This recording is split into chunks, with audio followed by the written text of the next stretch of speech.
How to allow participants to share their screen in Zoom meeting. So if you create a new Zoom meeting, I'm gonna set it up here. In this down menu bar, click on Host Tools and go to Advanced and Share section. And here you can set how many participants can share at a time. You can set multiple participants or one participant can share at a time. So by default, it can be set that one participant and host only. So that's you basically.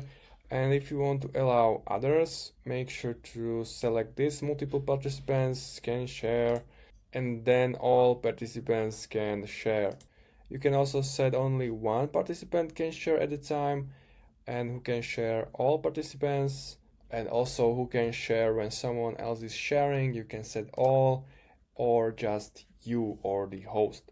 So basically that's how you can do it. If you have any questions, leave a comment and see you next time.